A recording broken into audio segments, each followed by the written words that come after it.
today I just finished my walk around the waterfront, and I shot a little video while I was down there, but sometimes I think of things and then I forget about them and I want to include them in a video. And so one of the things that was on my mind is this ability for our brain to give us signals, but as to how we should change our behavior, or how we should be directing our attention, or whatever it might be. So it can be any thousands of different things, but because our brain, most of it is our subconscious, like I don't know how much, but it's like well over 90% of our brain is subconscious. It doesn't have a really good way. We don't have a really good way of distinguishing what those signals are and how we might get the signals, but we may do something that's not necessarily the best way to use that signal. And so these signals are mostly neurotransmitters that our body produces with their endocrine system, and all through our nervous system. The nervous system and the endocrine system are closely combined. So one example, though, that I thought was I was thinking about for myself, that I wanted to try to pass along, was you have to give yourself permission to act upon positive results. And so what I mean by that is, when you're a little kid and all the world is new to you, or like a toddler, you sort of naturally just know if you've done something good, and your body will give you a dopamine signal or something to encourage that being the good way to go. Or you'll get if you fall down and hurt yourself, you'll get a negative sense, and you'll cry and this and that and the other, and your body's saying that's not the right way to do it. And so the dopamine and other signals are encouraging you to go in the right direction. The same thing as you get a little bit older and you start practicing something like in music or art, or sports is a really good example because it's simple to explain. But like if you try and try to hit a golf ball, for example, or you try and try to do a certain dance move, or you try to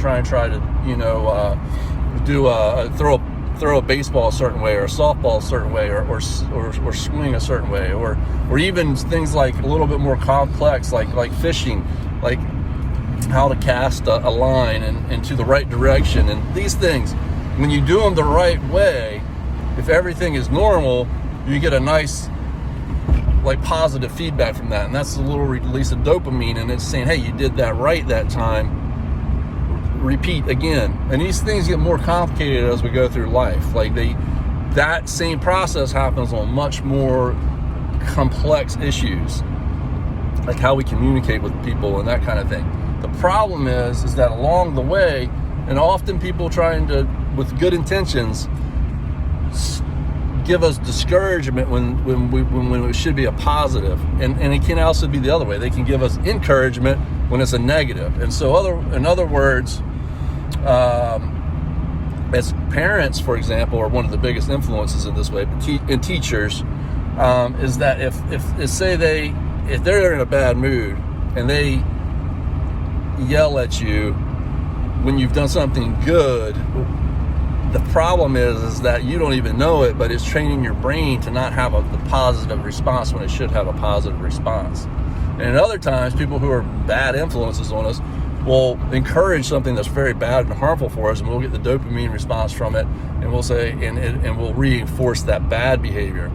And so it's necessary in life to have influencers, and so that's really number one is pick who you choose to be a coach or a mentor or whatever, and have discretion in who you get your encouragement from. Don't take your encouragement from people who you can see logically are not doing good things.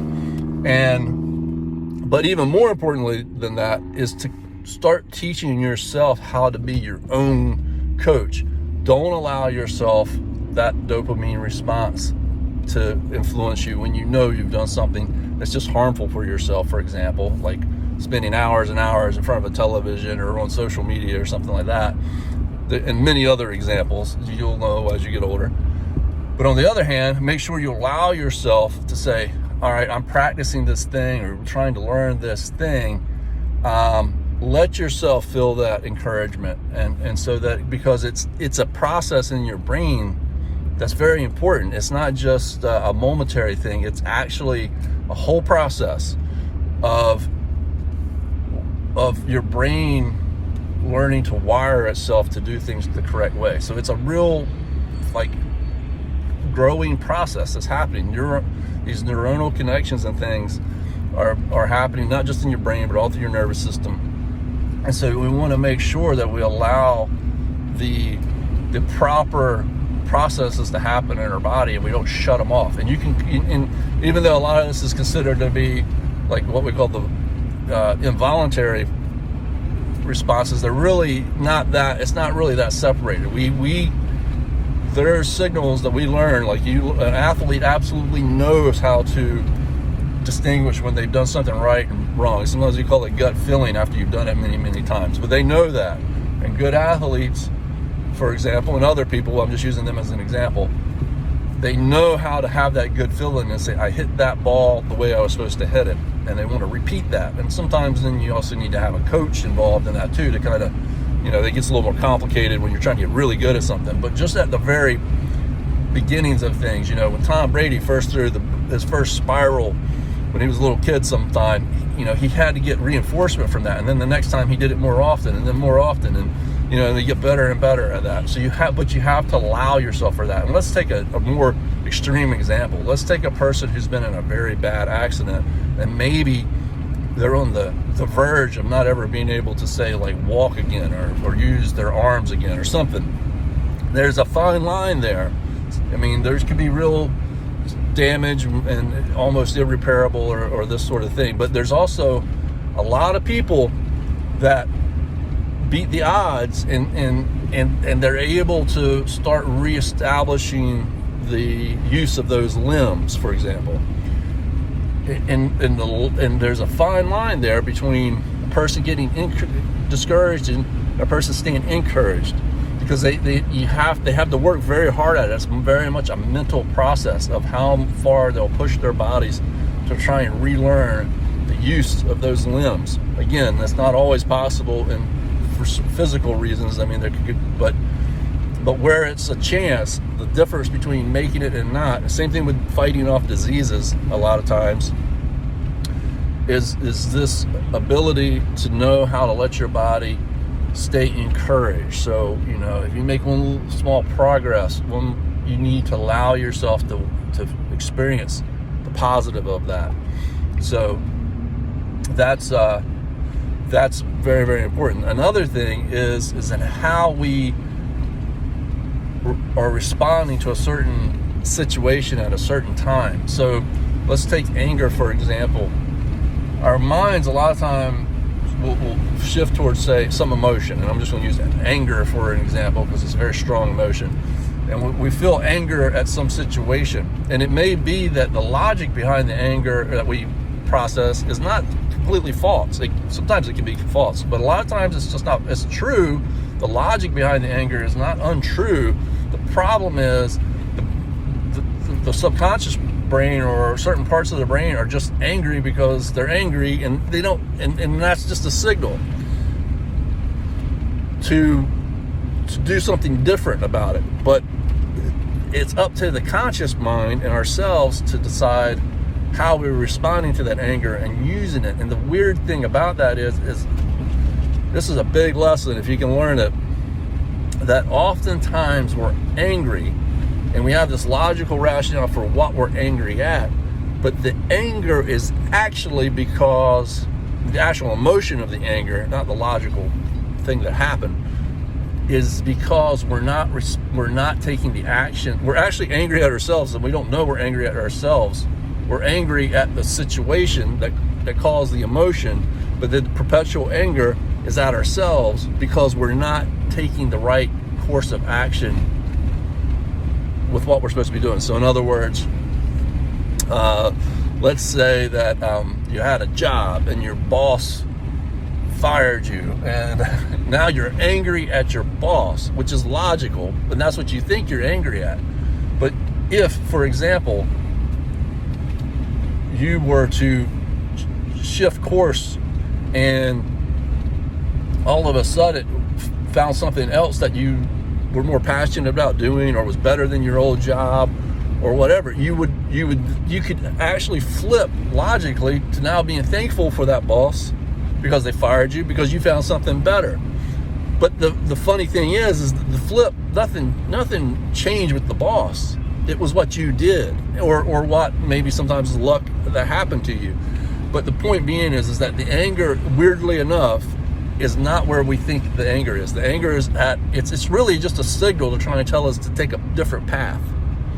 But we interpret it as this emotion towards something, when really your subconscious mind is just saying, hey, you're not on the right path. That's all it's really trying to tell you. The subconscious mind, and a lot of it, is not it's not thinking in these complicated processes that the conscious mind is. It's thinking more, very, very much more primitive than that. It's just saying, hey, this isn't the right scenario. Do something different. That's all it's trying to say. It doesn't know anything about your boss or this or that or the other. It just knows that the situation is not where it should be, and you just need to change that. And sometimes if you can listen to those things and you can learn and train your mind through lots of practices, lots of things that you can do, awareness and being present with your situation, a lot of these things that we take for granted, they're tools for us to use to help guide us if we know how to listen to them. So becoming your own, you need to have supporting people around you. You need to know who good supporting people are. And a lot of times supporting people, we got to keep them very specific for what they're supporting us. Sometimes if somebody is a really good coach in one area, we want to also give them the ability. We want to give them the ability to give us advice in another area, and they might not be good at that. They may be, but they may not be. So we got to be real careful about it's kind of, sometimes it's very specific on how we're letting other people influence us. They need to kind of keep them in where their influence is actually helpful, and separated from where it's not helpful. But the biggest thing is to start training your own self to be this self-awareness, so you can look back at yourself just like you're coaching yourself. So make yourself your own best coach. I love you.